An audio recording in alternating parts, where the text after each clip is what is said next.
Hey everybody, welcome back. Changing up our venue just a little bit for episode 4. Let's dig right into chapter 9.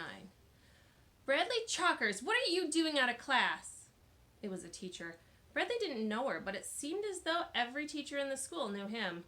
I got a hall pass, he told her. Let me see it. He showed it to her.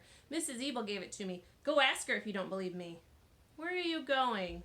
Library, he said, to get a book. Okay, but make sure you go straight to the library. No detours, Bradley. He had lied. He wasn't even allowed to check books out of the library. The door to the counselor's office was open, so he walked right in. I'm here, he announced. What do you want? Carla smiled warmly at him. Hello, Bradley, she said. I'm Carla Davis. It's a pleasure to see you today. She held out her hand. I've been looking forward to meeting you. He was amazed by how young and pretty she was. He had been expecting an ugly old hag. She had sky blue eyes and soft blonde hair. She wore a white shirt covered with different squiggly colored lines, like some sort of kid had scribbled on it. But as he stared at the shirt, he realized that it was made to look that way, on purpose. Aren't you going to shake my hand, she asked. No, you're too ugly. He walked past her and sat down at the round table. She sat across from him. I appreciate your coming to see me, she said. I had to come. Mrs. Ebel made me. For whatever reason, I'm glad you came. I meant to go to the library, he explained. I came here by accident. Oh, I don't believe in accidents, said Carla. You don't believe in accidents? That was the craziest thing he'd ever heard. She shook her head. What about when you spill your milk? Do you like milk? Asked Carla. No, I hate it. So maybe you spill it on purpose, she said. You just think it was an accident. She smiled. He stared angrily down at the table. He felt like he'd been tricked. I don't drink milk, he said. I drink coffee. He glanced around the room. It was full of all kinds of interesting-looking objects. This place is a mess, he said. I know, Carla admitted. I like messy rooms. Clean rooms are boring and depressing. They remind me of hospitals. Don't you get into trouble? Why should I? He didn't know the answer to that, but he knew that if it were his room and it was this messy, he'd get into trouble. I didn't do anything wrong, he declared. Nobody said you did. Well, then how come I have to be here? I was hoping you'd like it here, said Carla. I was hoping we could be friends. Do you think we can? No. Why not? Because I don't like you. I like you, said Carla. I can like you, can't I? You don't have to like me. He squirmed in his seat. I was also hoping you'd be able to teach me things, said Carla. You're the teacher, not me. So, that doesn't matter. A teacher can often learn a lot more from a student than a student can learn from a teacher. I've taught Mrs. Ebel a lot, Bradley agreed. Today, I taught her geography. What do you want to teach me? Carla asked. What do you want to know? You tell me, said Carla. What's the most important thing you can teach me? Bradley tried to think of something he knew. The elephant's the biggest animal in the world, he said, but it's afraid of mice. I wonder why that is, said Carla. Because, said Bradley, if a mouse ran up an elephant's trunk, it would get stuck, and then the elephant wouldn't be able to breathe, so it would die. That's how most elephants die. I see, said Carla. Thank you for sharing that with me. You're a very good teacher. He suddenly felt like he'd been tricked again. He didn't want to share anything with her. He hated her. What else do you want to teach me? She asked. Nothing, he said coldly. You're not supposed to talk in school. Why not? It's a rule, like no sticking gum in the water fountains. Well, in this room there are no rules, said Carla. In here everyone thinks for himself. No one tells you what to do. You mean I can stick gum in the water fountain? You could, except I don't have a water fountain. Can I break something? He asked. Certainly. He looked around for something to break, and then he caught himself in time. This was another trick. He'd break something and then get into trouble, and nobody would believe him when she said that there were no rules. I'm not in the mood, he said. All right, but if you ever are in the mood, there are a lot of things you can break. Things I like very much, and things that other children use. I will, he assured her. I know karate. He raised his hand sideways over the table. I can break this table in half with my bare hand. I'd hate to see you hurt your hand. Nothing ever hurts me, he told her. I've broken every table in my house, he declared. The chairs, too. Call my mother if you don't believe me. I believe you, said Carla. Why shouldn't I? You should. She did, too. For the rest of the meeting, no matter what he told her, she believed him. When he told her that his parents only fed him dog food, she asked him how it tasted. Delicious, he said. Meaty and sweet. I've always wanted to try it, said Carla. When he told her that the president had called him on the phone last night, she asked what they had talked about. Hats, he answered right away. Hats? What did you say about hats? I asked him why I didn't wear a hat like Abraham Lincoln. And what did he say? Bradley thought for a moment. I can't tell you. It's top secret. Near the end of the session, Carla gave him a piece of construction paper and asked him if he wanted to draw a picture. He chose a black crayon from the big box of crayons and stayed with it the whole time. He scribbled wildly all over the paper. Carla leaned over to look at it. That's very nice, she said. It's a picture of nighttime, he told her. Oh, I thought it was a picture of the floor of a barber shop after someone with black curly hair got his hair cut.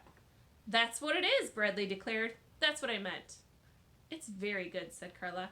May I have it? What for? I'd like to hang it up on my wall. He looked at her in amazement. You mean in here? Yes. No, it's mine. I was hoping you'd share it with me, said Carla. It costs $1. It's worth it, said Carla, but I only want it if you're willing to share it. No, he said. Okay, but if you ever change your mind, I'll still want it. You could make me give it to you, he suggested. No, I can't. Sure you can. Teachers make kids do things all the time. Carla shook her head. It was time for him to return to class. I've enjoyed our visit very much, said Carla. Thank you for sharing so much with me. She held out her hand. He backed away from it as if it were some kind of poisonous snake. Then he turned and hurried out into the hall.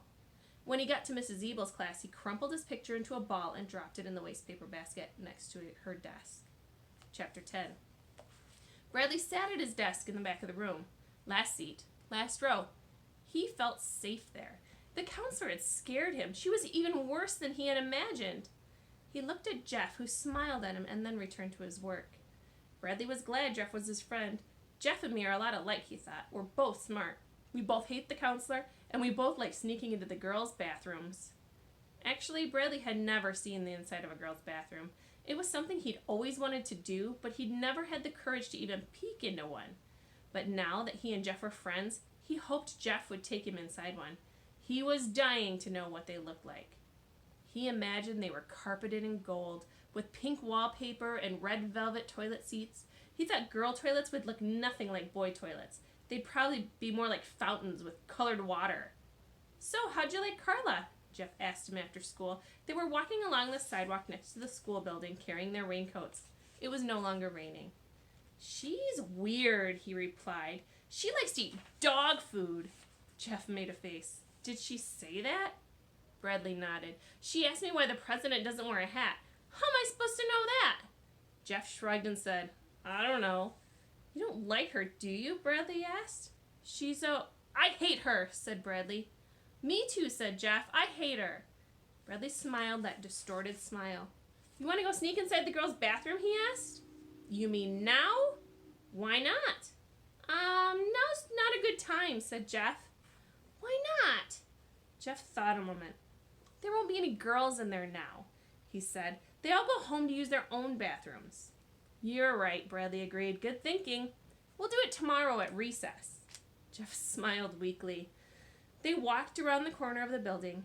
Hello, Jeff, said Lori Weston. Hi, Jeff, said Melinda Birch. Hi, Jeff. Colleen said it so quietly that the F couldn't even be heard. They'd been waiting for him to come by. Somehow, they had found out his name. Hello, hi, Jeff answered, blushing. Lori laughed. Then the three girls hurried away. Stupid girls, said Bradley. Yeah, Jeff muttered. I hate them, said Bradley. Me too, said Jeff.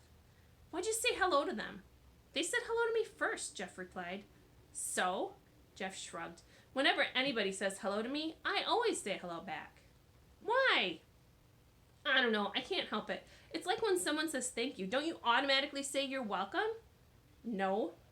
I do, said Jeff. He shrugged again. I guess it's like a reflex. Like when you go to the doctor and he taps your knee, you have to kick. You can't help it. It's the same thing. When someone says hello to me, I always have to say hello back. Bradley tried to make sense out of what Jeff said. I know what you can do, he suggested. The next time one of those girls says hello to you, kick her. Chapter 11. A week later, they still hadn't gone into the girls' bathroom. Jeff always had a good reason why it wasn't the right time. Recess was the wrong time because it would be better to wait till after lunch, after the girls had eaten. Lunch was no good because they hadn't had time to digest their food. Listening to Jeff, it would never seem that the girls have to go to the bathroom. But Bradley had never been happier. He was thrilled to have a friend. He even was beginning to like school. Jeff had 2 gold stars next to his name. Bradley felt proud when he looked at them, almost like he had earned them himself. "What do you want to do?" Jeff asked. "Nothing," said Bradley. It was lunchtime. They had finished eating and were sitting out on the grass. "Did the counselor say anything stupid today?" Bradley asked. Jeff hesitated. He looked down at the ground and then he boldly stated, "I like her." Bradley was shocked. "She said that I can like her even if you hate her," Jeff asserted. "It doesn't mean that you and I can't still be friends. We don't have to agree on everything. She said friendships are stronger when everyone has different opinions to share." "You told her I hated her?" Bradley asked. Jeff nodded. "Good. Except she didn't believe me," said Jeff. "She's weird," said Bradley. "She never believes anything anyone says. I'm not going to go see her anymore." "She said you don't have to. I told her you wouldn't show up today, and she said that was okay. She said you don't have to do anything you don't want to do."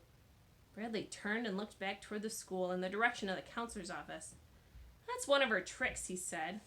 "So what do you want to do?" Jeff asked. "Nothing." A basketball bounced away from the basketball court and rolled toward them.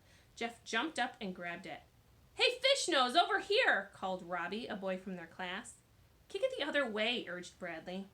Jeff threw the ball all the way on a fly to Robbie. "You should have kicked it onto the roof," said Bradley. "Maybe they'll let us play," said Jeff. "Let's ask them."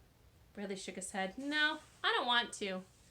Jeff watched the boys play basketball for a moment, and then he sat back down with Bradley.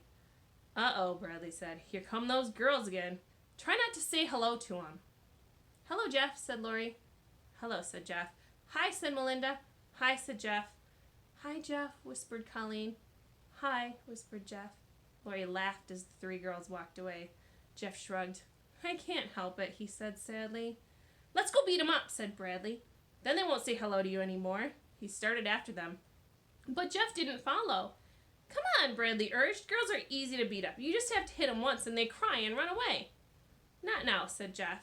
"Why not?" "Because everyone will see us. We'll get in trouble." Bradley stopped. "You're right," he agreed. "We'll get 'em after school." "I can't," said Jeff. "I have to go right home after school and do my homework." Bradley was beginning to get fed up.